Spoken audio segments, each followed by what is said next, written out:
저는 김석기 의원하고는 아주 오랜 인연을 갖고 있습니다. 옛날에 서울경찰청장으로 계실 때 용산 방화 사건 진압하는 과정에서 아주 고생을 한 이후에 더욱 가까워졌습니다. 2012년에는 같이 일본도 여행을 하고 했는데 여러 인연으로 해서 제가 이 자리에 서게 되었습니다. 오늘 여기 와서 보니까 다 참 젊다는 느낌이 드는데 평균 연령이 어느 정도 됩니까? 지금 계시는 분들 30대, 40대, 50대죠 지금? 50대. 아, 평균 50대니까. 네. 제가 해방동이거든요. 1945년생인데 오늘 서울에서 KTX를 타고 여기 2시간 한 40분 걸렸습니다. 오면서 창밖으로 아주 좋은 구경을 했습니다. 지금 아마 연중 가장 날씨가 좋은 때고 또 추수도 거의 끝나가지고 창밖을 보면서 촬영도 하면서 느낀 게 새삼 느낌입니다. 새삼 느낀 게 한국에는 노는 사람도 없지만은 노는 땅도 없다는 걸 느꼈습니다. 노는 땅이 없대요. 다 공장 짓고 아니면 농사 짓고 집 짓고 해가지고 이런 기차를 타고 제가 여행을 좋아하니까 여러 나라를 돌아봤지만 이렇게 땅이 수고하는 데가 없습니다. 땅도 수고하는 거 아닙니까? 땅도. 우리나라 지금 면적이 한 22만 평방킬로미터인데 7,500만이 살고 있습니다. 땅이 7,500만을 바쳐주는 거죠. 북한에는 물론 그 좋은 땅 가지고 정치를 잘못해가지고 건물 죽는 사람도 있지만은 어떻게 이 좁은 땅에서 7,500만 명이 살아왔느냐 하면은 정말 좋은 틀을 잡았다는 생각이 듭니다. 좋은 틀을 잡도록 한 분이 바로 신라의 삼국통일을 주도한 몇 분들이죠. 여기 계신 분들은 경주시의원 그리고 경북도의원 이렇게 보면 맞습니까? 네. 예. 근데 여러분들이 이거 아십니까? 제가 어제 마침 여기 온다고 해서 자료를 하나 보니까 2019년에 이 세계 실크로드 학회에서 말이죠. 학회에서 이런 인증서를 경북 그리고 경주로 주었던데 이철우 지사 앞으로 인증서를 하나 줬더라고요. 그 인증서가 뭐냐 하니까 이렇게 되어 있습니다. 그 인증서를 제가 하나 읽어드릴게요. 우수한 역사 자료들과 다양한 고고학적 발견 그리고 문화적 전통과 유산들이 증거하고 있듯이 오늘날 경상북도의 도계의 대부분을 영토로 했던 고대왕국 신라는 중국, 일본 등 주변국들은 물론 멀리 인도와 페르시아 같은 다른 실크로드 나라들과 활발한 경제적, 외교적, 문화적 관계를 맺으며 한반도에서 번영을 이루었다는 것을 확인하면서 여기에 우리들은 신라 왕국의 수도였던 경주를 품고 있는 경상북도를 중요한 실크로드 도시와 실크로드 도로 각각 명명하는 것이 마땅한 것임을 인정합니다. 이렇게 되네요. 이 자료 혹시 아십니까? 그러니까 실크로드 학회에서 경주를 실크로드 도시로 인정했다는 겁니다. 실크로드라고 하면은 동쪽의 끝은 경주고 서쪽은 어디가 끝이냐 하는 데 대해서는 약간 이론이 있습니다. 서쪽은 이스탄불로 보는 사람도 있고 뭐 로마로 보는 사람도 있는데 동쪽 끝은 확실합니다. 경주예요, 경주. 일본 사람들은 교토라고 하기도 합니다. 경주에서 바다를 건너면은 교토가 되니까. 어찌되었든 실크로드를 하면은 동서양을 이어주는 무역로였죠. 사람들도 왔다 갔다 하고 물건도 왔다 갔다 하고. 그래서 경주 고군에서 그 유리잔 많이 나오잖아요. 저 로마 지역에서 만든 유리잔도 나오고. 그런데 이상하지 않습니까? 이 신라가 보면은 지역적으로는 굉장히 고립되어 있습니다. 북쪽으로는 소백산맥, 그리고 서쪽으로는 그 지리산, 동쪽으로는 바다. 그런데 어떻게 세계로 통할 수 있었을까? 지리적으로는 고립되어 있는데 어떻게 세계로 통할 수 있었을까? 이걸 여러분들 한번 생각해 보시기 바랍니다. 어떻게 이런 게 가능했을까? 그거는 아마도 이건 앞으로 제가 말씀드리겠습니다만은 신라를 이끌었던 지도층이 세계를 사돌아다니는 사람들, 기마민족, 그리고 바다, 배를 잘 타는 사람들, 말과 배를 잘 타는 사람이었다. 그리고 무엇보다도 그런 호연지기가 있어야 되는 거 아니겠습니까? 모험을 좋아하고 야성이 있고 그걸 뒷받침하는 체력도 좋고 조직도 좋고 해서 바로 가장 궁벽한 곳에 살고 있던 신라 사람들이 세계와 통했다. 초원을 통해서, 바다를 통해서. 바로 그 사람들이 삼국 통일을 이끌었다. 뭐 이렇게 보는 거죠. 그래서 제가 화두를 하나 여러분들에게 던졌습니다. 제가 오늘 여기 오면서 느낀 또 다른 거는 신라의 삼국 통일이 있어서므로 오늘날 대한민국의 번영이 있었다. 우리 민족사에서 가장 중요한 나라 두 개가 있다면은 통일 신라 그리고 대한민국이다 하는 것을 눈으로 확인을 했습니다. 대한민국은 지금 북한 노동당 정권과 대결을 하고 있습니다. 이 대결의 본질이 뭐냐? 저는 이렇게 정의를 합니다. 민족사의 정통성과 삶의 양식을 놓고 다투는 타협이 절대로 불가능한 총체적 권력투쟁을 하고 있습니다. 여기에서 남북관계의 정의입니다. 정의. 복잡하게 생각할 것 없이 민족사의 정통성이 어디 있느냐? 북한 노동당 정권이냐? 아니면 대한민국이냐? 그 다음에 삶의 양식, 북한식의 수령 독재식으로 살 거냐? 사회주의식으로 살 거냐? 아니면 자유민주주의 시장경제로 살 거냐? 하는 것을 놓고 다투는 투쟁이니까 이건 타협이 안 된다 이겁니다. 타협이 불가능하죠. 정통성을 놓고 다투면 타협이 안 됩니다. 그리고 사회주의, 자본주의를 섞은 제3의 제도가 있는 것도 아니고, 그러니까 한쪽이 죽어야 된다 이거죠. 북한 노무현 정권이 사라지든지 대한민국이 사라지든지. 여기서 민족사적 정통성을 놓고 다투는 투쟁을 저는 역사전쟁이라고 부릅니다. 그리고 삶의 양식을 놓고 다투는 투쟁을 저는 이념전쟁이라고 부릅니다. 그러니까 남북관계는 두 가지 전쟁이 지금 동시에 진행되고 있습니다. 이념전쟁은 우리가 이긴 것 같이 보여요.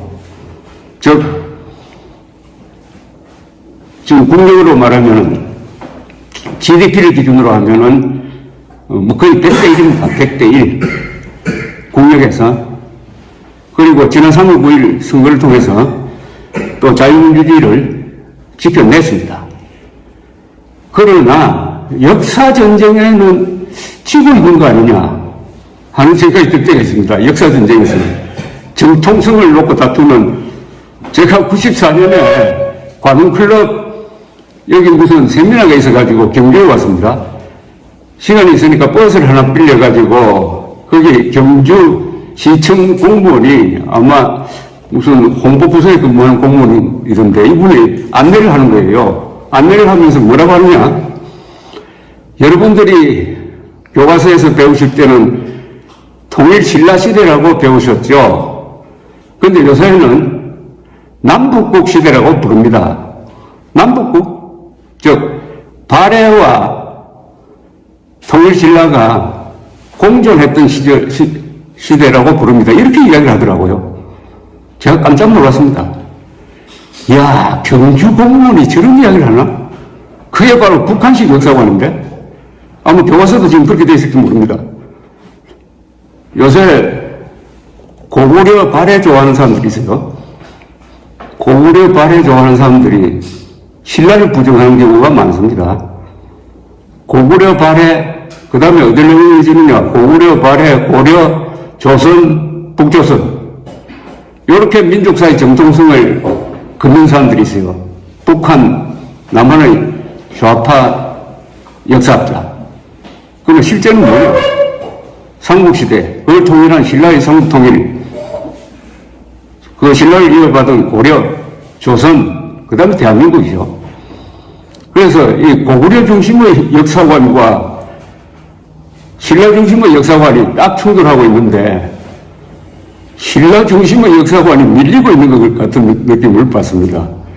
그건 우리 민족사를 볼 때 그렇고, 그 다음에 대한민국 지금 건국이 1948년 올해가 74주년인데 윤석열 대통령조차도 지난 8월 15일 8.15 기념사를 하면서 77주년 광복절이라는 이야기를 하면서도 74주년 정부수립, 즉 건국기념일이라는 이야기는 안 하더라고요. 한편 신문에 보면은 가끔 내일이 김일성 생일이라든지 무슨 태양절이라든지 내일이 김정일 생일이라든지 이런 이야기는 나오는데 오늘이 박정희 대통령 태어난 날이다. 아니면 돌아가신 날은 11월이니까 다 기념을 하지만은 이승만 대통령 생일이다. 뭐 이런 이야기는 없어요. 그걸 보면은 역사전쟁에서는 지고 있는 거 아니냐. 즉, 민족사적 정통성이 북한 노동당 정권에 있다고 믿는 사람들이 많은 거 아니냐. 더구나 지난 5년 동안 문재인 대통령이 한 것 가만 들여다보면은 김문수 위원장이 여기대로 저 사람 김일성주의자 아닐까 하는 의심을 갖지 않을 수 없게 하는데 특히 1948년 8월 15일이 대한민국 생일인데 생일을 지은 사람입니다. 여러분 이 사실 아십니까? 세계에서 나라는 있는데 생일이 없는 유일한 나라가 대한민국입니다. 우리나라 생일이 있습니까? 생일이 어딥니까? 언제입니까? 대한민국 생일이 언제입니까? 8월 15일. 8월 15일은 알겠는데 언제 몇 년도?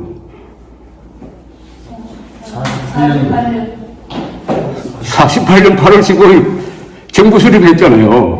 그게 국가 수립 아닙니까? 45년 8월 15일. 45년 8월 15일은 해방된 날이고 48년 8월 15일이죠. 45년 8월 15일은 광복된 날이고 광복되었지 그때 우리나라가 있었습니까? 그때 3년 동안 공산당하고 싸워서 이승만 대통령 지도하에 1948년 8월 15일 건국을 선포를 하고 대한민국이 생일을 갖게 된 거 아닙니까? 이 명백한 사실을 인정 안 하는 사람들이 있다 이겁니다. 세상에 자기 생일을 모르는 정도가 아니라 없다고 하는 이런 나라니까 역사관 전쟁에서는 지고 있다 이런 이야기입니다. 이런 한심한 나라가 어디 있습니까 세상에. 그런데 문재인 대통령은 이런 이야기를 했어요. 이 사람은 1948년 8월 15일이 건국기념일이 되어야 한다고 하면은 경기 일으키는 사람인데 대통령이 되고 나서 2019년 8월 15일을 대한민국 건국 100주년으로 기리겠다고 했어요. 그게 뭐냐면 1919년에 상해 임시정부가 수립되었다 이겁니다. 그걸 대한민국 건국의 기점으로 삼겠다 이렇게 이야기했습니다. 그게 무슨 말이 안 되죠. 아니 1919년 그때 수립된 것은 임시정부 아닙니까? 임시정부가 무슨 국가입니까? 국가는 3대 요소가 있죠. 국민, 영토, 주권. 아무도 없었잖아요, 그때. 그래서 임시라고 한 거 아닙니까? 그걸 건국 기념일로 하겠다는 것은 대한민국을 부정하겠다는 거지. 대한민국은 태어나서는 안 될 나라였다라는 것을 그런 식으로 표현한 거 아닙니까? 그런데 이상한 일이 또 벌어졌어요. 2019년이 덕되니까, 아니, 건국 100주년으로 기린다는 말이 싹 없어져 버렸어요. 이거 국민의힘에서 제대로 따지지 않았습니다. 그래서 생일이 없어졌다 이겁니다. 생일 지은 대통령입니다. 족보를 바꾼 대통령이죠. 족보. 어떤 집안에 종손이 있는데 족보를 바꿨다 이겁니다. 족보를. 왜 그렇겠습니까? 문재인의 머릿속에는 김일성 북한 농단 정권이 한반도 전체의 정통 국가고 합법 국가다라는 생각이 없다면은 그런 식으로 할 수 없지. 없다면은. 그래서 공식적으로 한국 생일이 없는 나라가 됐습니다. 이걸 인정해야 됩니다, 여러분. 여기 계신 분들 다 집권당의 간부들인데 이 문제에 대해서 고민하고 답을 내놔야 됩니다. 그런데 윤석열 대통령까지도 이번에 1948년 8월 15일 건국 또는 정부 수립 같은 말인데 74주년이니다라는 말을 하지 않더라고. 역대 대통령 다 건국 정부 수립임을 확인했습니다. 노무현도 했습니다. 김대중도 했습니다. 뭐 이명박 박근혜는 또 말할 것도 없고 문재인 윤석열 두 사람만이 현재까지는 내년 8월 15일은 달라지겠지만은 건국 기념일임을 이야기하지 않았어요. 그런데 서울의 송파구청장이 오늘은 건국 기념일입니다 하고 플래카드를 걸었더니 막 사람들이 욕을 하고 있더라고. 생일을 확인했다고 해가지고 송파구청장을 역적시하는 글이. 그래서 제가 송파구청장이 대통령보다 낫다는 방송을 했더니 그분이 전화 와가지고 고맙다고 하더라고요. 아니 이게 무슨 나라입니까 이거. 이 문제 해결 못하면은 이런 전쟁에서 이겨도요 역사 전쟁에서 지금 끝납니다. 이념 전쟁, 역사 전쟁이라는 건 뭐냐? 한반도 전체에서 정통성 있는 제대로 된 국가는 북한 농단 정권, 조선민주주의 인민공화국밖에 없다고 생각하는 순간 그때부터 뭘 해도 굽히고 들어간다 이겁니다. 이걸 빨리 여러분들이 한번 문제 제기를 하십시오. 이대로는 있을 수가 없다. 생일을 찾아달라. 정권도 바뀌었으니까 생일을 찾아달라. 이렇게 하셔야 되는 거 아닙니까? 오늘 새벽에 보니까 서욱 국방장관이 직권남용등 혐의로 구속 수감되었더라고요. 여러분 어떻게 생각하십니까? 몇 달 전까지 국방장관으로서 60만 대군을 지휘하던 사람이 깜빡이 없다. 그걸 보면서 제가 이런 생각을 해봤습니다. 이 서욱이라는 사람은 보니까 엘리트 고수를 다 밟은 사람이에요.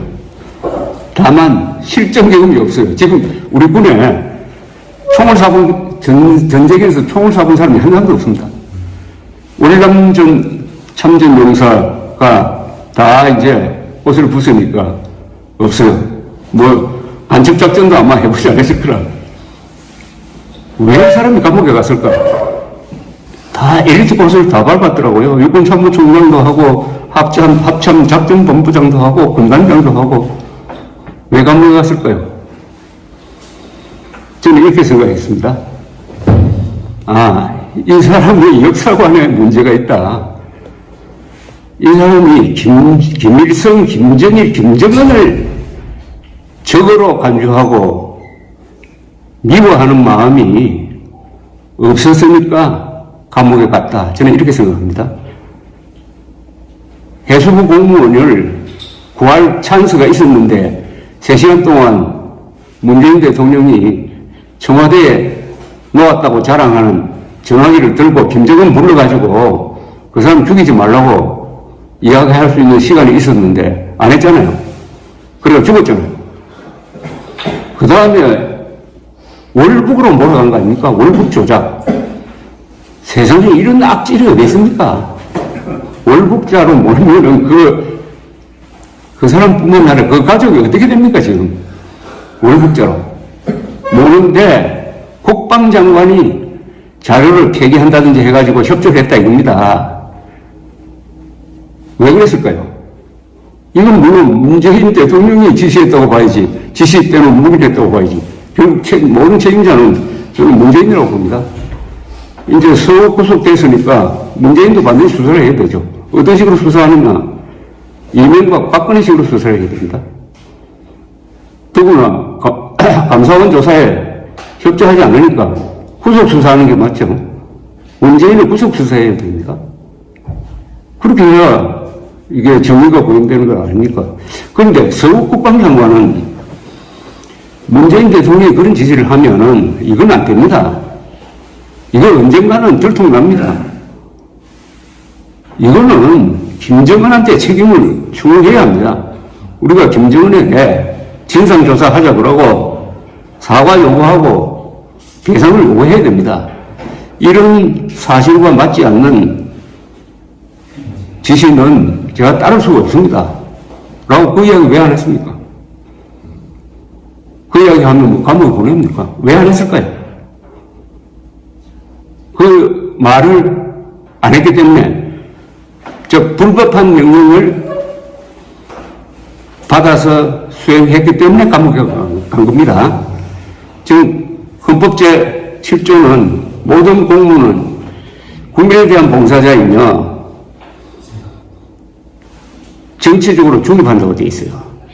이럴 때 부당한 명령을 거부할 수 있는 권한이 공무원들에게 주어져 있습니다. 부당한 명령인 줄 알면서도 그걸 집행하면은 서울이 난다 이겁니다. 그런데 서욱 국방장은 왜 안 했을까요? 첫째, 좌파 정권이 영원할 것이다 라고 생각했을 것이고, 두 번째, 아무리 그렇지만은 북한군한테 굴종하는 이런 걸 내가 어떻게 하느냐, 나 사표 던지고 나가겠다 이런 생각이 안 들었다 이거죠. 즉 김일성, 김정일, 김정은에 대한 정오심이 없었다는 거지. 김일성, 김정일, 김정은을 미워해야 할 의무가 있는 거 아닙니까? 아니, 대한민국 국민들 김일성, 김정일, 김정은을 미워하지 않고 비판하지 않고 대한민국에서 살 자격이 있습니까? 아니, 이스라엘 사람이 히틀러를 미워하지 않고 한 번도 히틀러를 욕하지 않고 한 번도 홀로코스트를 비판하지 않고 이스라엘에서 국회의원 되고 총리 됩니까? 대한민국에 살려면은 반민족자고, 민족 반역자고, 반국가단체 수괴고, 반인류 범죄의 책임자인 김일성 3대를 미워해야 할 도덕적 의무가 있는 겁니다. 그거 싫으면 나는 악마라도 미워하지 않는다. 나는 살인범이라서 용서하는 사람이다. 라고 생각하면 그 사람은 대한민국 탈퇴해가지고 이민 가야 됩니다. 그런데 문재인 대통령은 한 번도 아마도 한 번도 김일성, 김정일, 김정은을 제대로 비판한 적이 없을 겁니다. 이럴 수가 있습니까? 그러니까 김문수 위원장 말대로 확실한 김일성주의자다 라는 말이 나와도 지금 변명을 안 하고 있잖아요. 요새 재밌는 게 문재인은 가만히 있어요. 나는 김일성주의자 아니다 라는 이야기 한번 해봤으면 좋겠어. 저는 김문수 씨와 같은 생각인데 김일성주의자냐 아니냐 하는 이런 중대한 질문이 어디 있습니까 이거. 만약 김문수 위원장 이야기대로 문재인이 김일성주의자라고 한다면은 우리는 지난 5년 동안 김정은 부하의 통치를 받았다. 이렇게 되는 거죠. 뭔가 간첩이나 공산주의자라는 이야기는 않겠습니다. 다만 그 드러난 행태로 봐서. 그런데 문재인 대통령이 한 유명한 연설 4개가 있어요. 참고로 한번 여러분들 기억해 놓으십시오. 2017년 취임 첫 해에 가을에 9월에 유엔 총회에 갔습니다. 가서 연설을 했어요.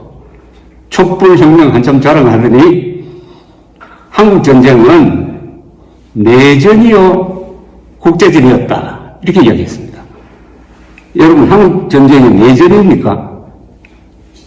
내전이라는 것은 어떤 거냐? 그 안에서 치고받는 거, 누가 잘잘못을 가릴 필요가 없는 거, 그게 내전입니다. 남침이라고 하면 간단하고, 더구나 유엔에서 유엔군을 보내가지고 남침한 김일성을 막아가지고 우리의 자유를 지켜준 그 유엔 총회장에 가가지고 내전이었다 하면 유엔군이 내전에 개입했네. 그래서 전쟁을 피워가지고 국제전으로 만들었구나. 내전이요 국제전이란 말이 바로 그 말입니다. 우리 민족끼리 해결될 할 문제를 왜 미군 유엔군이 들어와가지고 국제전으로 만들었느냐. 딱 공산주의자들이 하는 레토릭에 딱 정해져 있는 겁니다. 그걸 다른 데서도 아니고 유엔 총회장에서 했다 이거예요. 두 번째, 2018년 평창올림픽 리셉션, 전에 리셉션에서 한 유명한 말, 그건 이제 유명해졌죠. 내가 사상가로 존경하는 신영복, 어쩌고저쩌고. 신영복은 통역혁명당 만든 사람이고 20년 동안 감옥 살다가 나온 사람입니다. 김일성주의자죠. 골수 김일성주의자죠. 그럼 김일성주의자 신영복을 문필가로 존경하는 게 아니라 사상가로 존경한다고 했으면은 문재인의 사상은 김일성주의자 아닙니까? 아닙니까? 틀립니까? 그렇게 의심할 권리가 의무가 있는 거 아닐까요?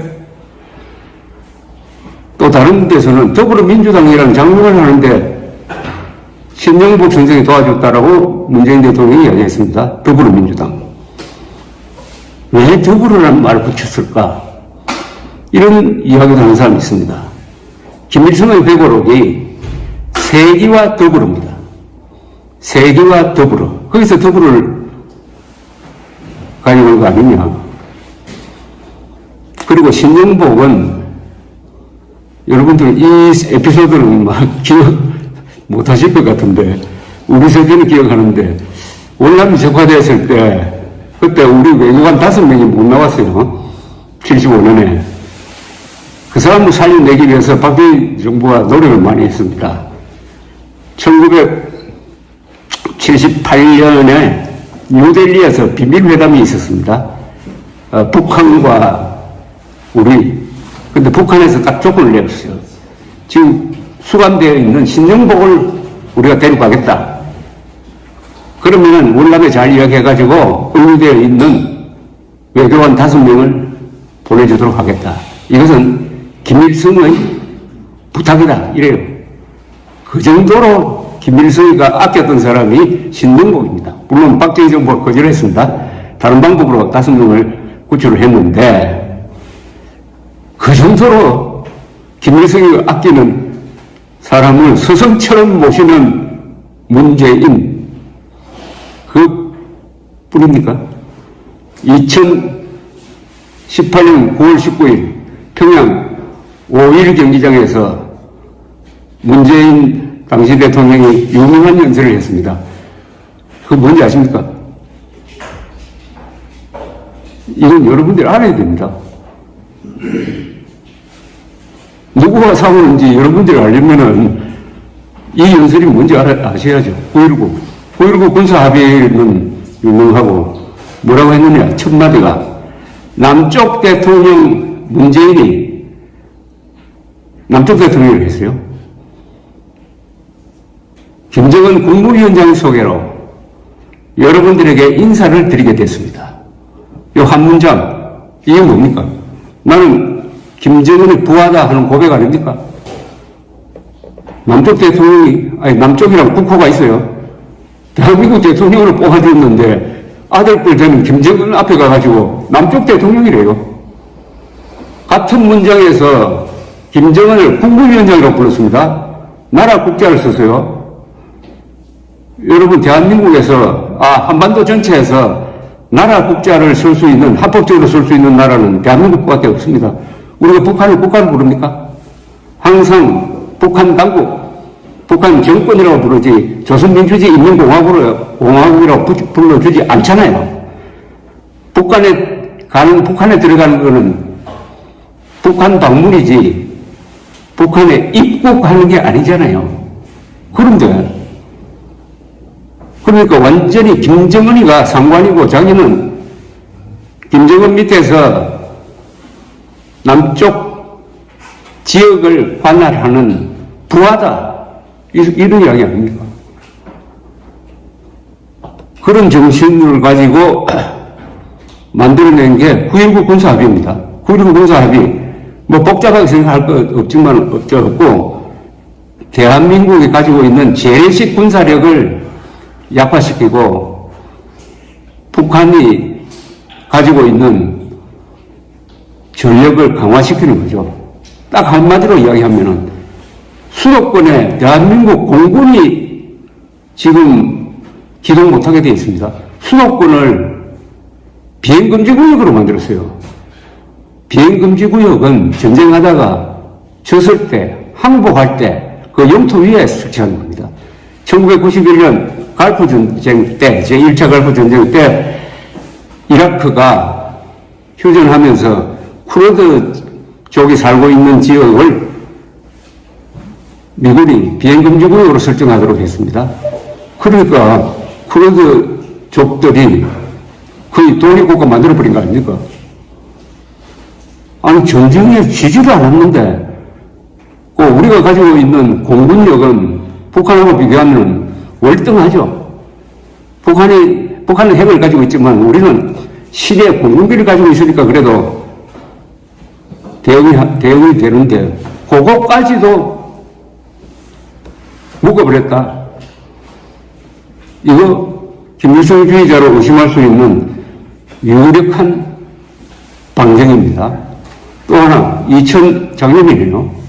2021년 4.3 사건. 4.3 사건이라는 것은 남노당이 무장폭동을 일으켜가지고 1948년 5월에 선거를 방해해가지고 건국을 못하게 하도록 하기 위한 반역이었습니다.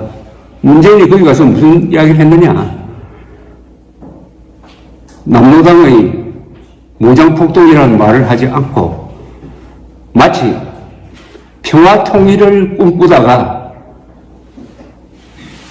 국군과 경찰에 의해서 무참하게 그 꿈을 짓밟혔던 사람이라는 식으로 이야기를 했습니다. 이 4개 연설을 종합하면은 김일성주의자 아니냐 하는 물음에 어떻게 보면은 문재인 대통령이 그 4연설을 통해서 자신의 정체를 고백했다 또는 자백했다 봐도 되는 것 아닙니까? 그럼 지난 5년은 뭐였느냐? 저는 이런 이야기를 합니다. 문재인이 김정은의 부하 노릇을 하면서 김정은을 위해서 복무했던 5년이다. 김정은이 싫어하는 사람을 잡아서 감옥으로 보내고 김정은이 좋아하는 사람을 정권에 배치하고 김정은이 싫어하는 정책은 펴지 않고 좋아하는 정책만 골라서 폈다. 그게 지난 5년이었다. 그런데 대한민국이 망하지 않고 지난 3월 9일 선거를 통해서 정권을 다시 찾아왔다. 이렇게 되는 거죠. 그래서 저는 요사이 하루하루가 상당히 즐겁습니다. 하루하루가 기분이 좋아요. 요새 윤석열 대통령 지지율 좀 떨어지고 하지만은 아직도 4년 6개월이 남았고 무엇보다도 한 번 더 이게 왼쪽으로 가버렸으면은 이게 복원이 불가능할 뻔했습니다. 이 배가 세월호 침몰도 보면은 배가 가다가 기우뚱하죠. 원래 배는 이렇게 갑니다. 이렇게 가다가 한 30도 선 넘어버리면은 회복이 안 됩니다. 비행기도 마찬가지입니다. 전투기는 다른데 여객기도 이렇게 쭉 가다가 한 30도 이상 기울어버리면은 그냥 떨어집니다. 한 번 더 저쪽으로 갔으면은 아마 대한민국이 30도 이상 기울어가지고 하나님이 도와도 회복할 수 없었을 것입니다. 그런 점에서 윤석열 대통령이 그렇게 고마울 수가 없는 거죠. 문제는 앞으로 4년 한 6개월 동안 잘 해야죠.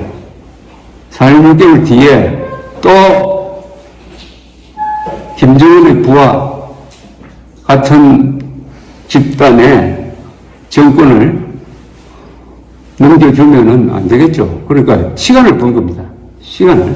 4년 6개월이라는 시간을 벌고, 그래서 제가 서두에 말씀드렸던 게 남북한의 대결의 본질은 역사전쟁이고 이념전쟁이고 민족사회 정통성과 삶의 양식을 놓고 다투는 타협이 절대로 불가능한 총체적 권력투쟁이다.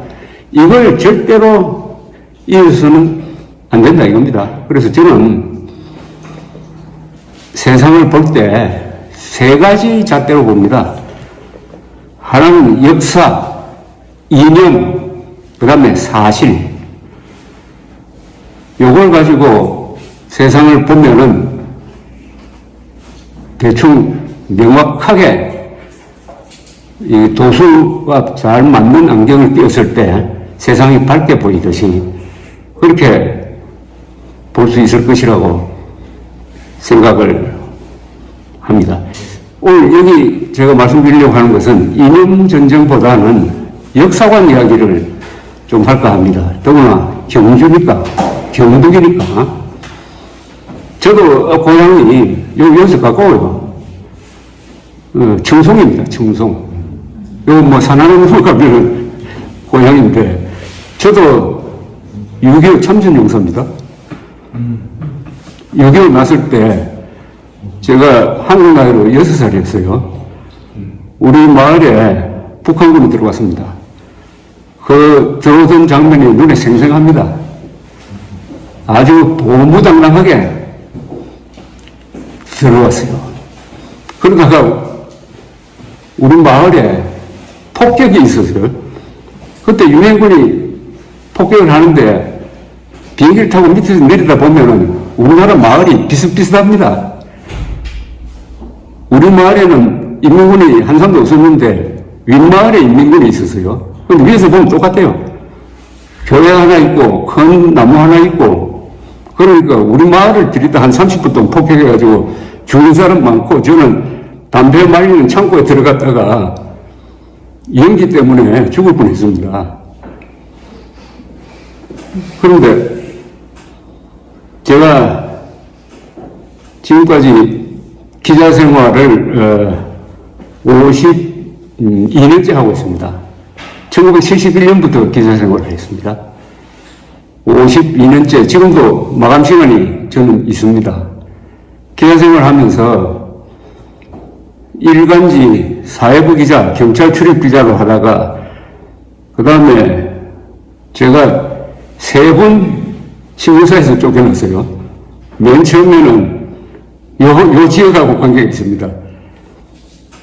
포항에서 석유가 나왔다고 하는 이야기 들어보셨어요? 예. 그게 언제인지 아십니까? 7원군은 아니고요. 7원군은 바다고. 1976년 1월 박정희 대통령이 기자회견을 하면서 포항에서 양질의 석유가 발견되었습니다 했습니다. 그러니까 산유국이 되었다고 막 야단났다고요. 그런데 제가 취재를 해보니까 이 석유 경제성이 없다는 판단을 했습니다, 제가. 그래서 그랬었더니 제가 정보부에 끌려가서 조사받고 해가지고 우리 정부 방침하고 다르다 해가지고 제가 그때 신문사에서 쫓겨났어요. 한 1년 동안 국제상사라는 회사에서 일하다가 정보부장이 바뀌어가지고 신직수 정보부장이 나가고 김재규 정보부장이 들어오니까 모른 척 할 테니까 들어오라 해가지고 다시 신문사에 제가 들어갔습니다. 근데 그 뒤에 결국 경제성이 없었습니다. 근데 그 포항에 가보면 그때 구멍 뚫었던 데가 아직 남아있는지 모르겠는데. 그게 아파트 들었었습니다. 그렇습니까? 예. 그게 이제 당시 정보부에서 위정회사를 만들어서 시출을 했습니다. 그러나 바다에서는 이제 나왔죠. 바다에서는 많은 양은 아닌데. 두 번째는 언제 또 잘렸느냐 하면 제가 광주 사태가 났을 때 취재하러 갔습니다. 회사에 병가를 내놓고 광주 사태 취재하러 갔다 돌아오니까 왜 병가 내놓고 거기 갔느냐 해가지고 또 신문사에서 잘리고 그 다음에 전두환 신군부가 들어오더니 저를 반정부 기자라고 찍어가지고 확인 사살을 했어요. 나는 이미 신문사에서 나갔는데 앞으로 신문사 언론계 취업은 안 된다 해가지고. 그러다 그 뒤에 3년 뒤에 또 조선일보로 들어가서 월간지 기자를 하다가 1986년 2월로 월간조선에 한국 내 미 CIA라는 제목의 기사를 썼더니 미국 정부에서 항의를 해가지고 또 안기부에 불려가지고 또 잘렸습니다. 제가 그래서 3번 잘리고 4번째 복귀해가지고 지금 기자생활을 하고 있습니다. 그런데 저를 자른 박정희, 전두환 두 대통령을 지금 열심히 변호를 하고 있습니다. 변호를. 이게 대한민국입니다. 얼마나 이게 격변을 많이 하느냐, 많이 겪느냐. 그런데 제가 이 경주 이 지역에 대해서 특별한 인연이 있습니다. 경주 천마총 아시죠? 네. 천마총 발굴 언제 했는지 아세요? 몇 년도? 74년도. 74년. 73년. 네, 그때는 그게 155호 공군입니다. 그리고 그 옆에 있는 황남 대총, 그건 그때는 98호 고분이라고 불렸어요. 그때는 발굴을 안 해가지고 번호로 썼죠. 문화부기자 시절입니다. 그 발굴할 때 취재를 해가지고 공간 나오고 뭐 할 때 전국이 떠들썩 했습니다. 그래서 저는 경주와 인연이 많아요. 또 경주를 매우 좋아합니다. 경주 올 때마다 가는 데가 딱 정해져 있습니다. 서학고분군을 갑니다. 저는 서학고분군. 우리나라에서 최고 명당이 거기죠. 서학고분군 딱 들어가면 태종무일왕릉이 제일 앞에 있는데 거기 서서 딱 보면은 그 지역이 바로 좌청룡 우백호 아닙니까? 이발소에 그런 그림 있잖아요. 딱 그거 아닙니까? 구도가 완벽하지. 그리고 태종무일왕릉 뒤로 고분이 4개 있죠. 그리고 일렬로 5개. 그 한 바퀴를 도는 여름에도 좋고, 가을에도 좋고, 겨울에도 좋고, 최고의 산책 코스고 거기 한 바퀴 돌면은 길을 받는 것 같은 느낌을 받습니다. 또 거기서 조금 나오자마자 오른쪽에 김인문 등이 있습니다. 김인문. 삼국통일에서 3대 주역이 태종무열왕, 문무왕, 김유신이죠. 또 한 사람 더 꼽으면 김민문을 꼽아야 됩니다. 김민문은 문무왕 김범린의 동생이었습니다. 이 사람이 당나라 조정에 있으면서 정보를 수집해가지고 신라로 많이 보내주었는데 아주 마음고생을 많이 했습니다. 문무왕을 제키기 위해서 당나라가 김인문을 신라왕으로 임명해가지고 보내려고 하다가 나중에 달라졌습니다만 그래서 삼국통일의 내 영웅이죠. 그 다음 저는 그거 구경한다면 어딜 가느냐. 간포로 가가지고 태종무열 왕릉의 아들이 되는 문무왕의 정신을 모시고 있는 감원사지, 그 다음에 대왕암, 그걸 잘 내려다 볼 수 있는 데가 어디죠? 이견대. 이견대 뒤에 그 마당을 잡아가지고 김석기 의원께서 문무왕 그 유언을 거기 새겼다고 그러거든요. 내일 가볼 생각인데 정말 잘했습니다.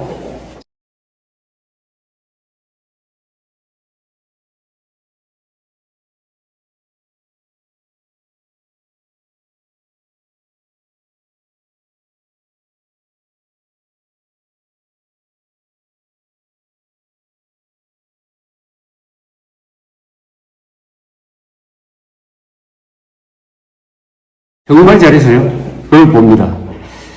그러면서 제가 여러 번 이야기합니다. 경주시장한테도 이야기하고 경주와 인연까지 있는 사람들한테 이야기하는데 민족사의 정통성을 놓고 지금 남북한이 대결을 하고 있는데 북한은 당군명이라는 걸 완전히 조작을 해가지고 그게 5천 몇백 년 전에 만들었다는 거 완전히 거짓말입니다. 그래가지고 당군 고구려를 민족사의 정통으로 세우려고 하는데 발해까지 끼워가지고 우리가 그게 대응하려면은 어디가 있겠느냐. 바로 대왕암, 이견대, 감원사지 있는 여기가 민족의 성지다. 민족사의 가장 중요한 장소가 여기고 바로 또 석굴암하고 이어지니까 여기에 무슨 시설을 하든지 뭘 하든지 해야 된다라고 생각합니다. 감원사지는 여러 번 갔는데 갈 때마다 이렇게 굉장한 문화재인데도 불구하고 여기에 좀 기념관도 그 옆에 있어야 됩니다. 있고 해가지고 제대로 보여주는 그쪽을 어떻게 개발할 거냐. 왕경 지금 복원을 한다니까 거기에 중점을 둬야 되지 않겠느냐 하는 생각을 저는 가지고 있습니다. 또 태종무열왕 나오면은 조금만 더 가면 또 김유신 무덤이 있지 않습니까? 김유신 장군 무덤. 저는 우리 민족사에 가장 위대한 인물이 누구냐 하는 걸 저한테 물으라면 저는 이렇게 이야기합니다. 신라의 삼국통일을 주도했던 세 분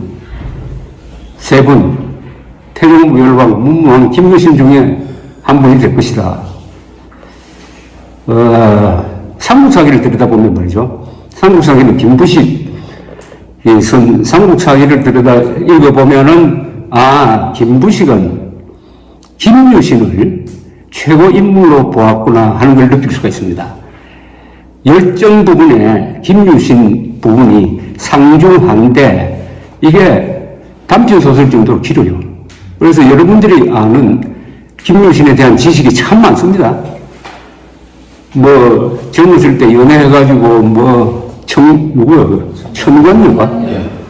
말이 그쪽으로 가니까 목을 쳤다든지, 전투를 하다가 일찍 돌아왔다가 다시 또 나가는데, 그 집 앞을 지나가다가 보니까 가족들이 저기 서 있으니까, 그걸로 장군된 입장으로 거기 갈 수는 없고, 그 우물물 떠오라 해가지고 우유를 마시면서 물맛이 변치 않았구나 하는 그런 이야기라든지 김유신 이야기는 그냥 생생합니다. 그래서 우리가 알고 있는 김유신은 저 멀리 있는 사람이 아니고 굉장히 가깝게 느껴집니다.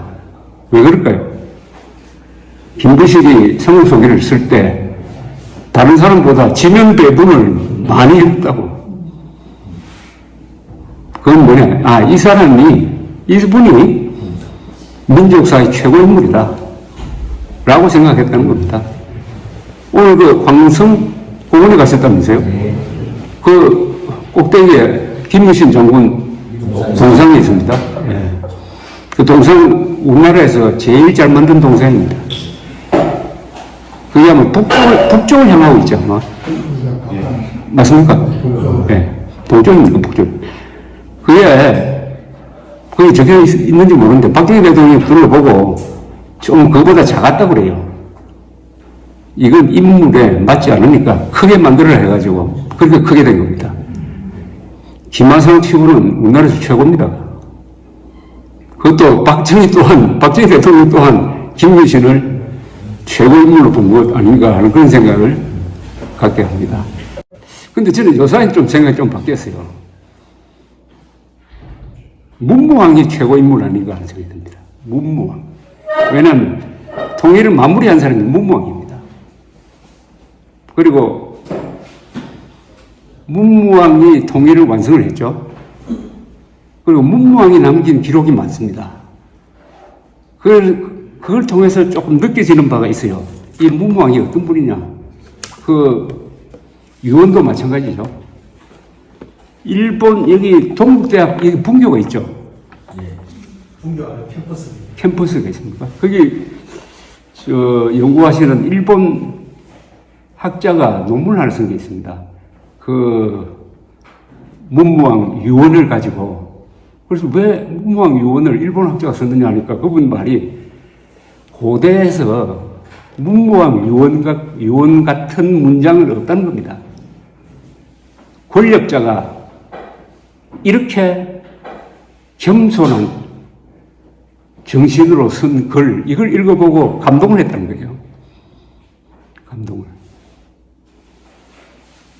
그런데 저는 그 문무왕이 말하고 쓴 글 중에서 요 대목을 상당히 좀 아끼는 편입니다. 문무왕 8년입니다. 세계 668년이에요. 세계 668년에 무슨 일이 일어났는지 아십니까? 삼국 통일 고구려까지. 맞아요. 예. 고구려를 멸망시킨 게 668년입니다. 나당 연합군이 평양성으로 들어가서 11월 5일 이렇게 되어 있습니다. 삼국사에 이렇게 적혀 있어요. 왕은 멸망시킨 고구려의 포로 7,000명을 이끌고 경주로 돌아왔습니다. 신하들을 데리고 선조의 묘에 대할한 다음에 백제와 고구려의 죄를 물어 국군이 태평하게 되었다고 신고를 했습니다. 그 이듬해 왕은 죄인들에게 사면령을 내립니다. 삼국사기 문무왕조에 적힌 그 요지는 이렇습니다. 이건 삼국사기에 적혀있는 대로 제가 읽어드릴게요. 지금 두 적이 평정되어 사방이 안정되었다. 적을 무찌를 때 공을 세운 자들에게는 이미 상을 다 주었다. 전사한 홀령들에게도 명예를 추정하였다. 그러나 감옥의 죄수들은 아직 은혜를 입지 못하고 고통을 받고 있다. 이를 생각할 때 나는 먹고 잘 수가 없다. 국내의 죄수들에게 특사령을 내리니 오늘 이명 이전에 오역과 사죄를 범하지 않는 자로서 갇혀있는 자는 범죄의 대소를 불문하고 놓아주라. 오역은 뭐냐면은 임금 아버지, 어머니, 조부, 조모를 죽이는 자입니다. 사죄는 사형이죠. 죄를 범하여 관직을 박탈당한 자는 다 복구시키고 도적질한 자는 석방하되 도적질한 것을 갚을 능력이 없으면 징수를 면한다. 집안이 가난하여 남의 곡식을 취하여 먹은 자로서 농작이 부실한 곳에 사는 자는 갚지 않아도 된다. 농작이 잘 되는 곳에 사는 자는 올해 추수 때 취한 본곡, 본전, 그죠? 본곡만 갚고 이자는 물지 않아도 된다. 어떻습니까? 솔로몬이죠. 이렇게 자상할 수가 있습니까? 이렇게 자상할 수가 있습니까? 이게 바로 그 겸손한 유언으로 나온 거죠. 문무왕이 어떤 분인지 이미지네이션이 되죠. 이 정도의, 더구나 이게 그냥 놓아주는 게 아니라 놓아주고 나서 후속 대책까지 다 구체적으로 지시를 하고 있지 않습니까? 이건 아마도 이분이 가지고 있던 불교와 관계있을 겁니다. 불교의 자비로운 마음을 가지고 통치를 했다. 뭐 유럽에서도 보면은 기독교 국가에서 이렇게 선정을 베푼 사람이 있습니다. 그래서 이 문장을 제가 참 좋아합니다. 이 문무왕은 그러나 전쟁으로 20년을 다 보낸 사람입니다. 문무왕이 50대 초반에 돌아가시죠. 서기 660년에 백제를 정복할 때는 이 국방장관이었습니다. 말하자면 합참의장은 김유신이고, 그때부터 20년 동안 전쟁을 해가지고 네 나라를 굴복 또는 정복했습니다. 백제. 그리고 백제가 망한 다음에 일본이 서기 663년에 400척의 배 3만 명을 태워가지고 백제를 구원하기 위해서 보냅니다. 일본 사람들은 이거 모르는 사람이 없습니다. 백총강의 전투라고 해요. 우리나라 교과서에는 이거 너무 적게 취급을 하는데, 거기서 나당연합군과 싸워서 해전에서도 이기고, 우리가, 신라가 육전에서도 이기고 해가지고 완전히 일본이 몰살합니다. 그래서 일본이 돌아갑니다. 돌아갈 때 백제의 엘리트들을 싣고 한 5천 명 싣고 돌아갑니다. 백총강 해전에서 백제 보호운동을 확실하게 꺾고 일본을 이깁니다. 그게 663년, 그 다음에 668년 고구려를 멸망시키죠. 그 다음 뭐죠? 가장 중요한 서기 670년에서 676년 사이, 흔히 7년 전쟁이라고 하는 나당 전쟁을 지휘해가지고 676년에 지금 군산 근방 기벌포 해전에서 당나라 해군이 깨지니까 평양에 두었던 안동도호부를 만주로 철수시킵니다. 그래서 삼국통일이 완성되는 겁니다. 삼국통일 완성은 676년으로 봐야 됩니다. 676년. 자, 백제, 일본, 고구려 땅을 다 격파한 총사령관이 문무왕이었어요. 특히 당에 이겼다는 거, 이게 우리 민족사에서 가장 영광된 역사죠. 그때 당나라는 당고종 시절입니다. 당고종은 척천무후가 실권을 잡았지만은 어쨌든 그 시기가 당나라의 전성기입니다. 근데 당은 중국 역대 왕조 중에서 가장 강력한 제국이었어요. 가장 강력한 당의 전성기 때 당과 싸웠다 이겁니다.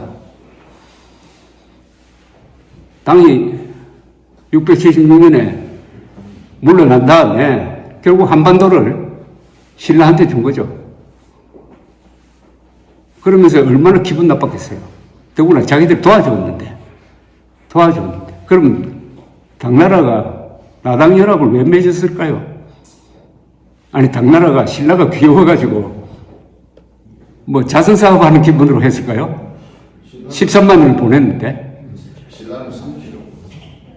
최종적으로는 신라를 먹는 거고, 신라를 이용해가지고 백제 고구려 멸망시킨 다음에 신라까지 먹으려고 했거든. 신라까지 먹으려고 하니까 이건 참을 수 없다 해가지고 문무왕 김유신을 중심으로 들고 일어나서 7년 동안 전쟁한 거 아닙니까? 어떻게 보면 무모한 전쟁이지. 세계 최강의 군대하고 싸웠으니까. 근데 역시 이럴 때는 운이 따릅니다. 그때 지금 티베트에서 반란이 일어났어요. 우리 티베트 사람들 고맙게 생각해야 됩니다. 그래서 당나라가 양면 전쟁을 할 수가 없었습니다. 또 티베트는 당시 서울인 서안을 위협을 하니까 또 신라는 아주 현명하게 전투를 했어요. 당과 싸우더라도 당과 맞짱 뜨겠다는 게 아니고 우리의 독립을 존중해달라. 약속대로 태종무열왕과 김춘추가 약속한 대로 백제 땅, 고구려 남쪽 땅은 우리한테 주려고 준다고 약속 안 했느냐? 약속 지키라고 한 겁니다. 무모하게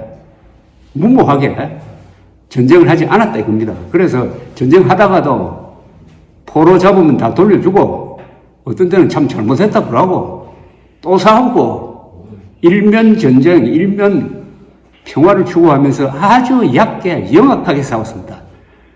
그래서 676년에 삼국을 이제 공식적으로 통일하게 되는 거죠.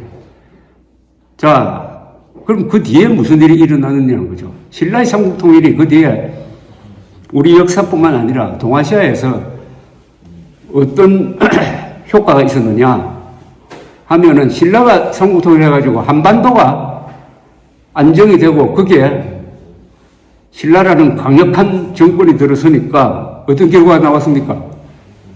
동북아시아에서 전쟁이 없어져버렸어요. 한반도가 아주 지정학적으로 중요한 자리이기 때문에 한반도가 분열되면 반드시 전쟁이 납니다. 한반도가 약해도 전쟁이 일어나요. 6.25도 그런 거 아닙니까? 그리고 임진왜란은 또 그런 거죠. 워낙 약하니까, 만만하게 보이니까. 그리고 몽고의 침략. 이게 다 한반도가 약하거나 분열되었을 때는 주변국이 한반도로 몰려와가지고 국제전쟁터가 된다 이겁니다.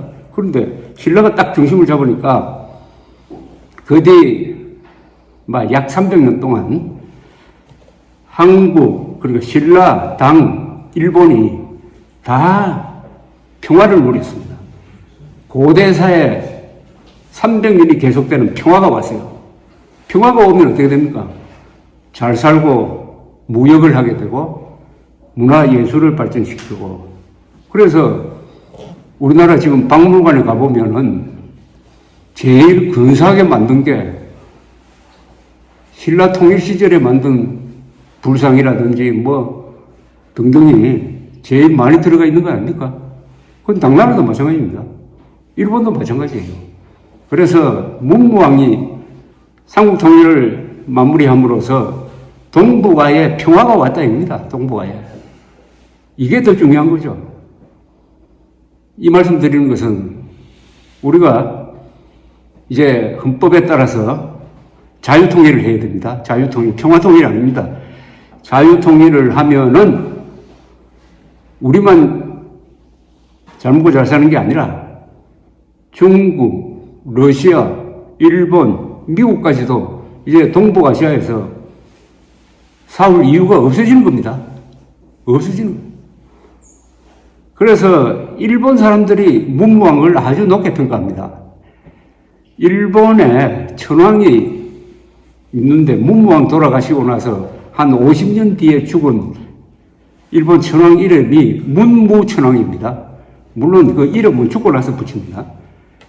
왜 문무천황이라고 붙였느냐? 이 사람이 문무왕처럼 화장을 했어요.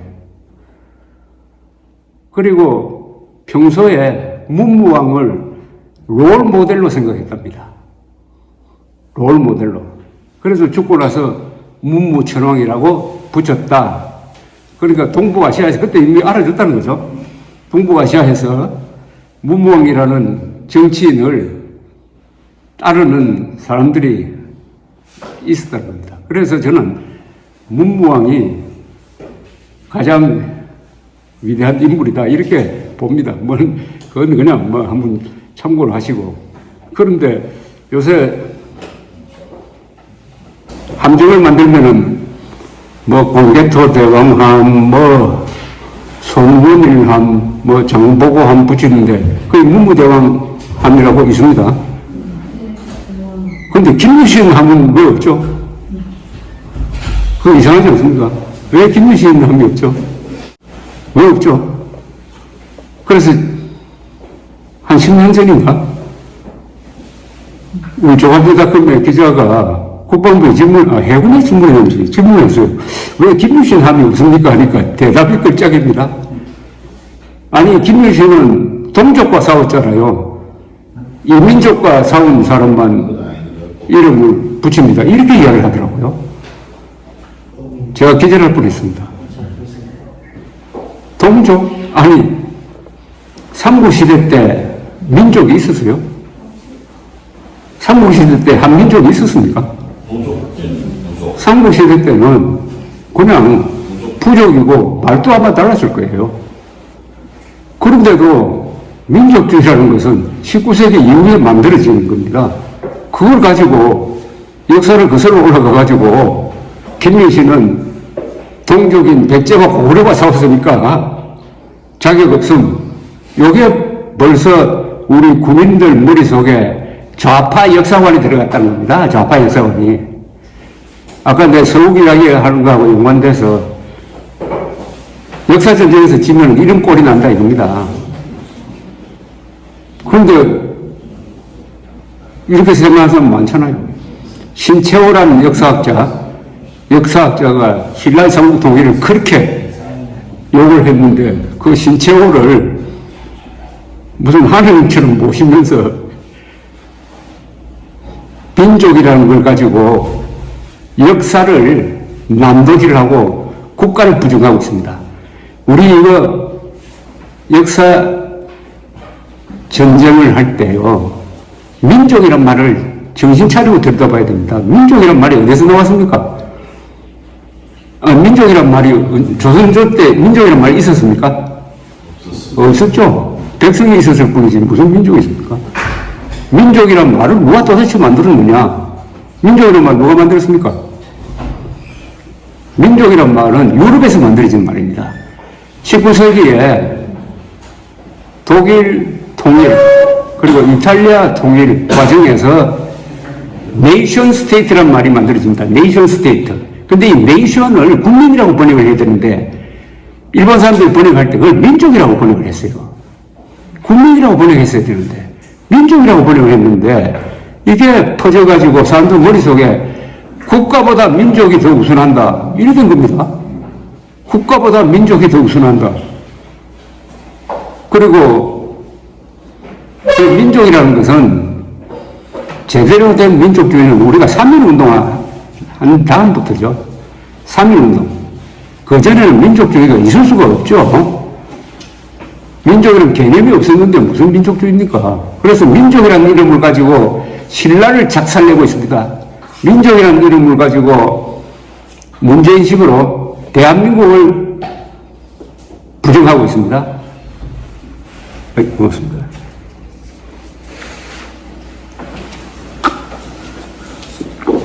그래서 요새 반일 종족주의라는 좋은 책이 나왔지만은 요새 이재명이 핵무장한 김정은의 협박에 대응을 해가지고 한미일 연합훈련하는 것도 왜 일본을 끌어들여서 하느냐? 이게 바로 반일 종족주의입니다. 의외로 이 민족이라는 말이 힘이 강해요. 이 민족의 허상을 때려 부숴야 됩니다. 가짜 민족주의. 민족이란 말은 국민이라고 번역했어야 되는데 이게 참 잘못됐습니다. 그러나 이왕지사 민족이란 말이 만들어졌으니까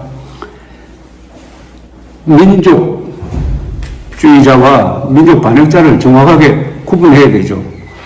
그럼 간단한 거죠. 한민족의 행복, 한민족의 복지, 한민족의 의미라고 할까요? 민족의 발전을 위해서 노래 간 사람들은 우리가 민족주의자라고 볼 것이고, 민족을 말살하고 민족을 괴롭히고 한 사람은 민족 반역자가 되겠죠. 그럼 뭐 김일성, 김정일, 김정은이 민족 반역자 아닙니까? 김일성, 김정일, 김정은이 죽인 사람이 그게 중국 사람입니까? 러시아 사람이에요? 일본 사람 죽였어요? 전부 동족을 죽였잖아요. 그 3대에 걸쳐서 한 4,500만 명 죽였을 겁니다. 민족 반역자죠. 근데 이 민족 반역자 김정일이는 김정은과 손잡고 우리 민족끼리 통일한다고 약속한 사람이 있죠. 누굽니까? 김정일, 김정은과 우리 민족끼리 손잡고 자주 통일한다고 한 자, 문재인 뿌립니까? 문재인, 노무현, 김대중 아닙니까? 그럼 민족 반역자와 손잡고 통일하겠다. 그러면 자동적으로 민족 반역자가 되는 거 아닙니까? 그러니까 민족 반역자와 민족 공조하겠다는 자는 민족 반역자입니다. 간단하죠? 민족 반역자 김일성 세력과 손잡고 통일하겠다는 자는 민족 반역자입니다. 우리 헌법에 통일에 대한 조항이 있어요. 이거 잘 해석을 해야 됩니다. 그 헌법 몇 조입니까? 헌법 4조죠. 대한민국은 자유민주적 기본 질서에 입각한 평화적 통일 정책을 수립하고 추진한다. 이렇게 되어 있습니다. 자유민주적 기본 질서에 입각한다고 그랬어요. 북한과는 절대로 통일을 논의하면 안 됩니다. 북한은 대화의 대상은 되지만은 북한과 통일을 논의할 수 없어요.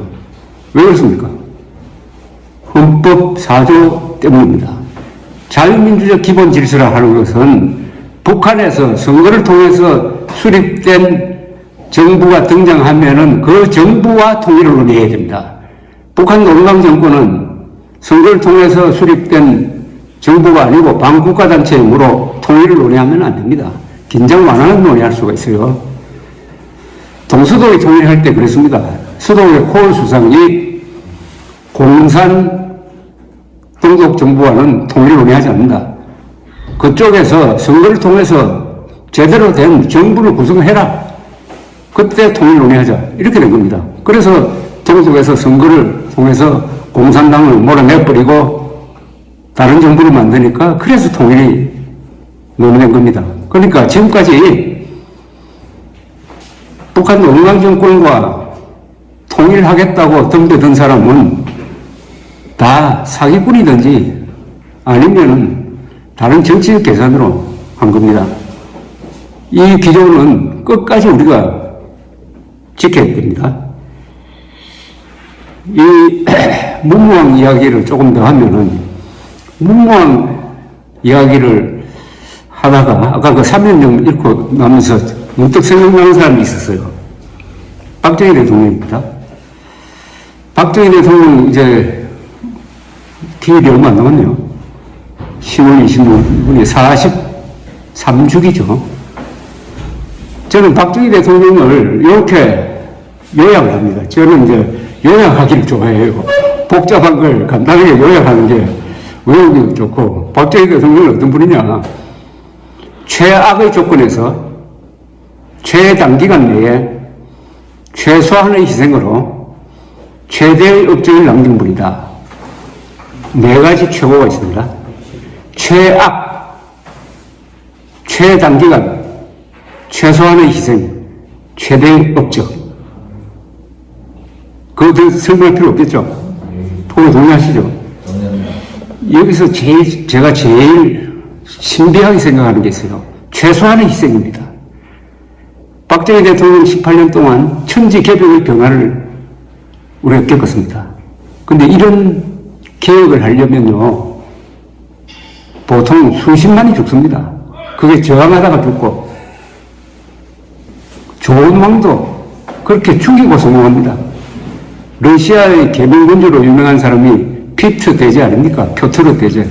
그 사람이 페테스부르크에 수도를 건설하는 과정에서 수만 명이 죽었습니다. 그렇다고 페테스부르크 그 수만 명 죽였다고 피트 대제 욕한 사람 없어요. 원래 그렇게.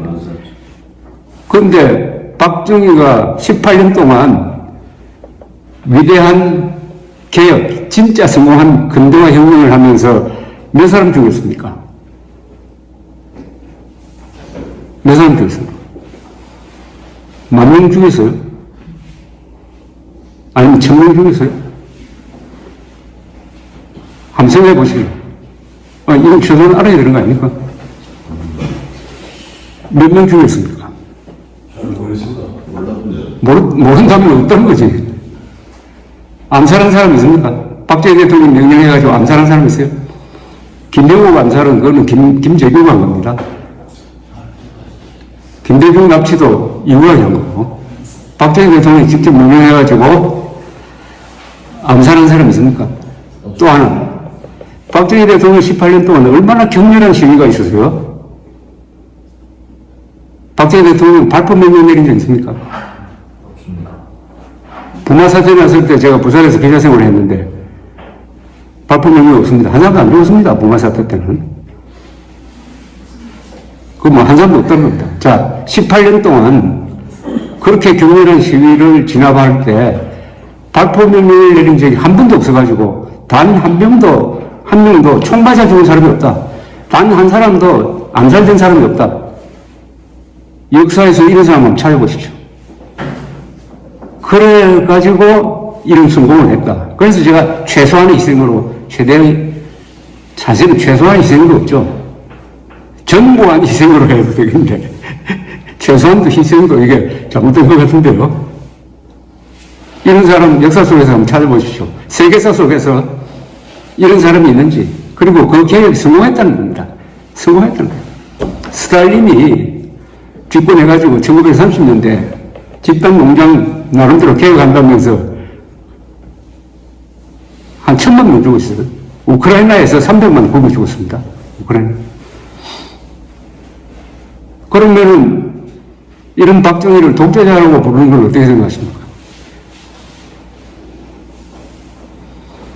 유신 선포, 그건 뭐 쿠데타니까 맞으니까 독재자라고 불러도 됩니다. 그런데 역사에서 독재자는 다 나쁩니까? 세종대왕 독재자 아닙니까? 문무왕 독재자 아닙니까? 그 사람들이 선거를 통해서 뽑혔어요? 독재자 다 나쁜 거 아닙니까? 로마에서는 전시에는 독재자를 뽑게 되어 있습니다. 독재관이라고 부릅니다. 국가 비상시에는 다 독재적, 링컨도 영장 없이 몇백 명 구속한 사람입니다. 그렇다고 링컨 욕한 사람은 없어요. 박정희를 다시 보게 됐다 이겁니다. 성인군자입니다. 박정희 성인군자입니다. 노벨 청와상을 받았어야 될 사람이지. 왜 그랬을까요? 한 걸음 더 나가면 왜 그랬을까요? 왜 박정희 대통령은 사람 인명을 그렇게 소중하게 여겼을까? 그건 앞으로 전부 다 더 연구를 해봐야 되겠죠. 그때 박정희 대통령의 성품, 그것을 뒷받침한 어떻게 보면 이 유교적 가치관의 참 좋은 점, 또 박정희가 교사였다는 점, 또 본인 자신이 한때 남로당에 포섭되었다가 수사를 받는 과정에서 고문도 당하고 무고문도 당하고 해가지고 그 바닥을 경험했고, 자기 형은 좌익하다가 우리 경찰의 손에 맞아 죽고, 부인은 좌익 손에 맞아 죽고, 자신은 부하 손에 맞아 죽고. 11.6 사건 하면은 한마디 떠오르는 말이 없습니까? 11.6 사건 하면은 무슨 말 하나 떠오르지 않습니까? 난 괜찮아. 박정희 대통령이 마지막 한 말이 난 괜찮아죠. 김재규로부터 첫 총탄을 맞았는데 이게 가슴을 관통을 했습니다. 그 다음 다시 소를 하니까 이게 권총 고장나가지고 권총 바꾸려고 김재규 바깥으로 나갔어요. 등에서 피가 팔팔 솟고 있었습니다. 그 옆에 두 여자가 있었어요. 한 사람은 심수봉, 또 한 사람은 신재순이라는 여대생이었습니다. 뒤에서 피가 콸콸 솟고 있으니까 손수건 찰 것도 없고 그냥 손으로 탁 막았다 그래요. 막으니까 신재순 씨 이야기는 손가락 사이로 샘물 쏟듯이 피가 펑펑 쏟더랍니다. 각하 괜찮습니까? 이렇게 물었어요. 나는 괜찮아 라고 했습니다. 난 괜찮아. 제가 박정희 대통령에 대해서 본격적으로 취재를 해보겠다는 생각이 든 게 바로 나는 괜찮아라는 이야기입니다. 어떻게 총 맞고, 그것도 가슴에 총 맞고, 나는 괜찮아라고 할 수 있느냐. 이거 혹시 잘못된 거 아니냐. 그래서 제가 11.6 사건 그 현장에 있었던 살아있는 사람은 제가 다 만났어요. 김계원, 심수봉, 신재순, 이 세 사람은 일치했습니다. 난 괜찮아라는 말은 난 괜찮으니까 자네들은 피하게라는 뜻이었다고 해요. 난 괜찮으니까 자네들은 피하게라는 말이 생각된 말이었다고 그렇게 이야기를 하더라고요. 그러면서 신재순이라는 사람이 이렇게 표현했습니다. 역시 대통령이시니까 우리 같은 힘없는 사람을 생각해 주시는구나라고 생각했답니다. 그러면서 마지막 박정희 대통령의 죽음에 아주 명언을 남겼습니다. 제가 가끔 인용을 하는데 신재순 씨가 이 기억력이 아주 비상한 사람, 비상한 여자분입니다. 박정희 대통령의 마지막 모습은 체념한 듯 해탈한 듯 했습니다. 체념한 듯 해탈한 듯 했습니다. 해탈은 모든 것을 버리고 담담한 거죠. 그래서 그 죽음을 담담하게 받아들였죠. 그 박정희 대통령의 죽음이 굉장히 중요합니다. 그때 만약 박정희 대통령이 차진철처럼 실내 화장실로 뛰어들어갔으면 어떻게 됐을까요? 김재규가 실내 화장실에 있는 박정희 대통령을 끄집어내서 거기서 사살했으면은 여러분 박정희 대통령을 지금 보는 눈이 좀 달라지지 않았을까요? 저는 그분의 마지막 죽음이 너무나 자연스럽고 그분답기도 하고 참 다행이라는 생각이 듭니다. 영웅적 죽음을 한 거죠. 영웅적 죽음. 난 괜찮아. 자네들은 피하게. 그게 바로 이 문무왕, 아까 제가 읽어드린 삼인령에 나와 있는 문무왕의 인간애하고 통한다고 생각하십니까? 저는 박정희 대통령은 화랑도의 후예라고 생각합니다. 화랑정신의 후예라고 생각합니다.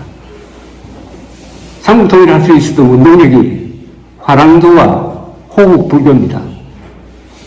그래서 문무왕이 돌아가시고 나서 시호를 정할 때 문무왕이라고 하는 겁니다. 문무왕. 거기서 문은 불교입니다. 문은 화랑도라고 봐야죠. 문무를 합쳐야 이게 제대로 된 나라 되는 거 아닙니까? 문무를 합쳐야죠. 그래서 저는 용산에 있는 대통령실 아직 이름도 안 정하고 있더라고요. 문무대로 했으면 좋겠다는 생각이 듭니다. 문무대. 문무왕의 정신으로 우리가 통일해야 되니까 박정희야말로 면면이 우리 민족사에서 우리 민족성 속에서 이어지고 있는 화랑 정신을 구현한 분이다. 그러니까 한 사람도 헛된 죽음을 만들지 않았다 하는 생각이 드는 것입니다. 경주는 1000년 동안 수도였지 않습니까? 삼국사기. 그러니까 우리나라 역사는 결국 막 간단하게 말하면은 서라불과 서울의 역사입니다. 서라불과 서울의 역사예요. 민족사의 정통은, 현재의 민족사의 정통성은 어디에 있느냐? 서울에 있습니다. 서울 중에서도 어디 있느냐? 광화문에 있습니다. 그 광화문에 청와대도 있고, 정부종합청소도 있고, 광화문 광장도 있고, 그런데 윤석열 대통령이 무슨 생각을 했는지 청와대를 그렇게 졸속으로 이전하고 나서 그 후유증이 너무나 큽니다. 다음 대통령이 청와대로 돌아가든지 아니면은 청와대보다 더 근사한 대통령 청사를 새로 지어야 합니다. 지금 저 국방부는 우리 국격에 맞지 않습니다. 출퇴근하는 대통령 세계에 없습니다. 여러분들이 자료를 찾아보시고 국군 통수권자를 겸한 대통령이 출퇴근한다 하는 걸 찾아서 저한테 알려주면 제가 상금을 드리겠습니다. 국군 통수권자는 출퇴근하지 않습니다. 위험합니다. 동선이 노출됩니다. 윤석열 대통령이 제왕적 권력의 상징이었다고 청와대를 규정을 했는데 그거 잘못된 이야기죠. 아니 그럼 박정희도 이승만도 박근혜도 이명박도 제왕적 권력을 했어요? 제왕적 권력은 저 위에 주석부에 있는 거지 어디 청와대에 제왕적 권력이 있었습니까? 그러니까 역사에 대한 잘못된 시각을 가지면은 그게 정책으로 나옵니다. 정책. 제가 역사관을 중요시하게 생각하는 게 바로 이겁니다. 이념적으로는 자유민주주의자가 맞는데 역사관이 잘못되니까 좌파가 좋아하는 일만 하더라 하는 사람이 한 사람 있어요. 최근 대통령 중에서 누군지 아시나요? 그 사람 누가 봐도 모친이 간첩한테 죽고 해가지고 보수주의자로 알려져 있었는데 대통령이 되니까 역사관이 좌파적 역사관을 접수하는 바람에 북한 좋아할 일만 하고 하다가 대한민국의 민족사실 정통성에 치명적 상처를 남기고 떠난 사람이 바로 김영삼입니다. 김영삼 취임사를 제가 현장에서 듣고 소름이 끼쳤습니다. 어떤 동맹보다도 어떤 이념보다도 민족이 중요합니다. 이러더라고요. 그게 바로 북한식 역사관 아닙니까?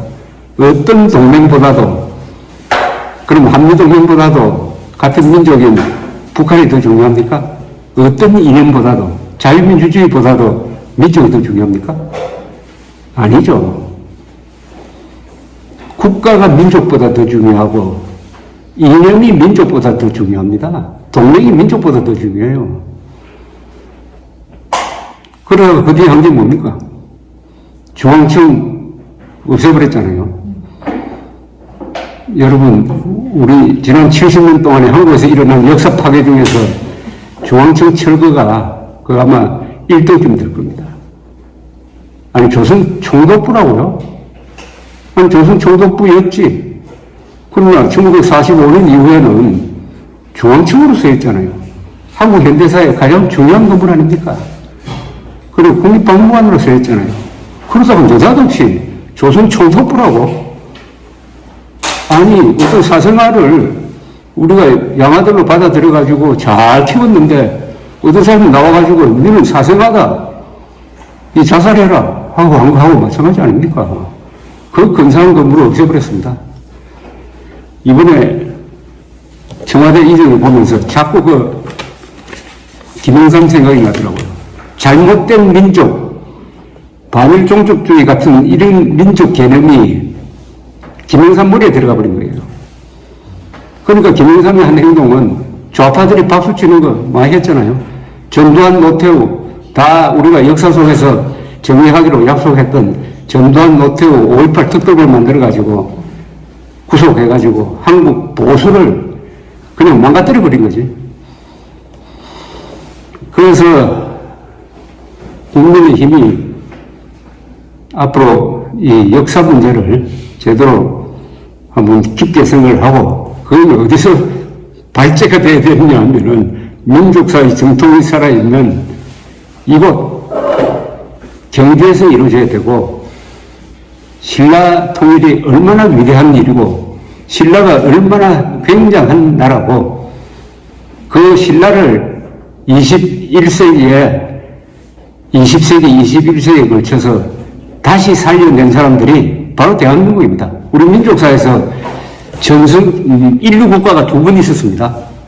두 번 있을 겁니다. 지금 대한민국 인류 국가를 볼 수 있느냐? 선진국은 맞는데 인류국가로 보기엔 좀, 그러나 신라는 확실한 인류국가였어요. 그건 제가 자화자찬하는 건 아닙니다.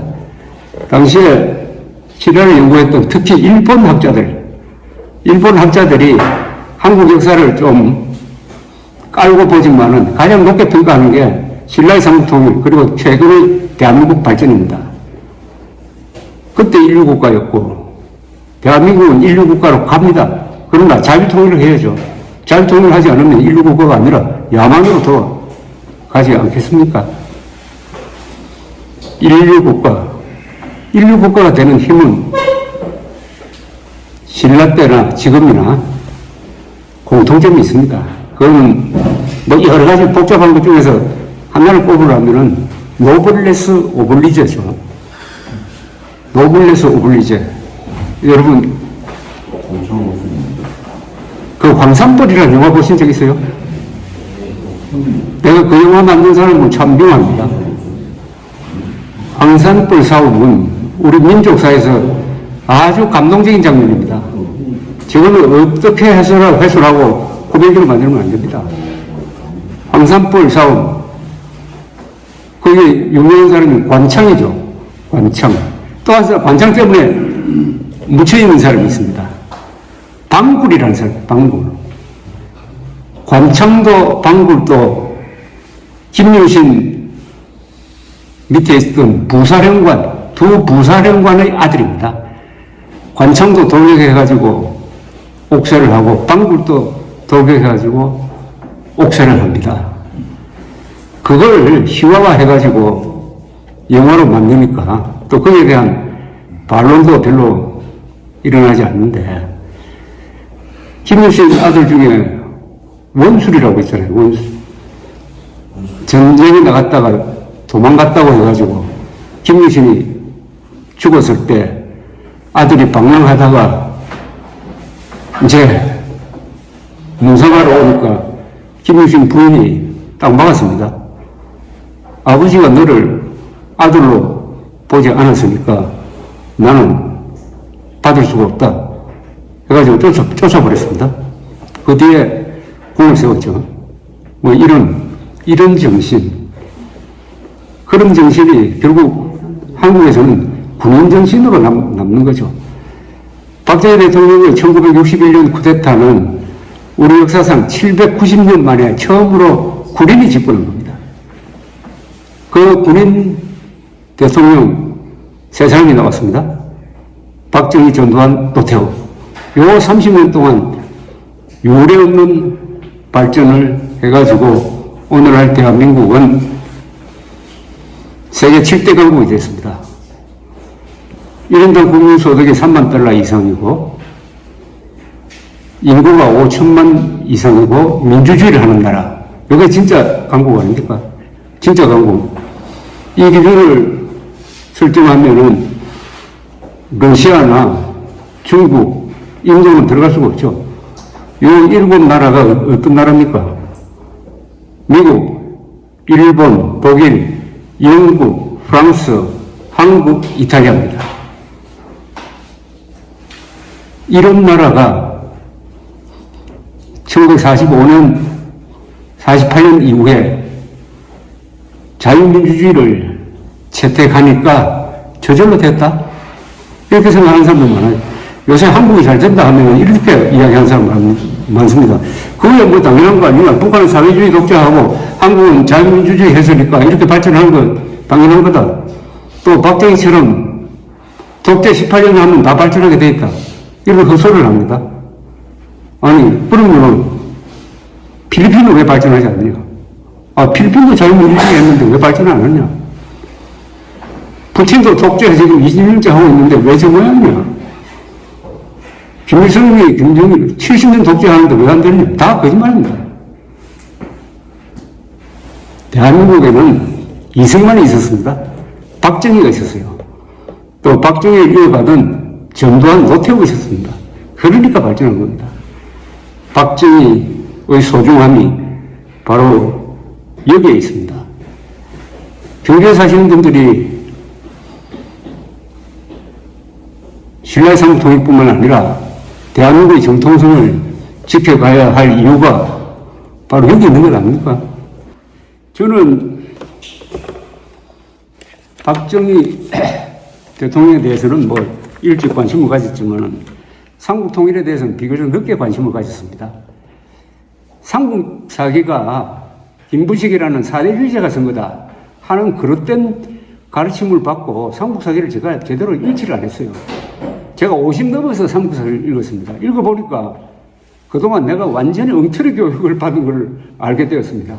삼국 사기는 정말 주체적으로 쓴 겁니다. 그리고 삼국 사기는 굉장히 정확합니다. 사실주의에 입각하고 거기에 나와 있는 김유신, 문무왕, 태종부 연왕의 위대성을 늦게 알았어요. 박정희 대통령을 만든 것은 그분이 젊었을 때 읽은 나폴레옹 전기입니다. 나폴레옹 전기를 읽고 군인이 되겠다. 나폴레옹을 닮은 사람이 되겠다. 라고 하다가 실제로 박정희가 나폴레옹 같은 사람이 되었습니다. 그러니까 청년기 때, 소년기 때 어떤 이야기를 들려주고 어떤 책을 읽게 하느냐. 이게 중요합니다. 이게 그 사람의 일생을 바꿉니다. 그런 점에서 경주에 계시는 또 정치를 하시는 분들은 이제 경주가 가지고 있는 세계사적, 이 세계사적 도시입니다.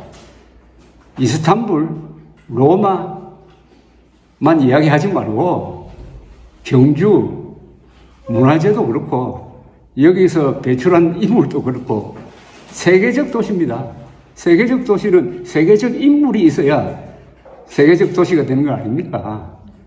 그래서 제가 말씀드린 태종부 일왕 외교를 하신 분, 김유신 군사, 문무왕 정치, 김인문 보좌를 한 이분을 기리고 그 연장선상에서 그분들의 말하자면 재생이라고 그럴까요? 재탄생이라고 볼 수 있는 이승만, 박정희를 연결시키는 우리 민족사의 큰 흐름, 정통성 이걸 수호하는데 경주에 또 경북에 계시는 분들이 자신들이 가지고 있는 그 권한 범위 안에서 열심히 해 주시면은 신라가 다시 살고 그럼 대한민국도 다시 살고 그러면은 자유통일이 되고 그 다음에 인류국가로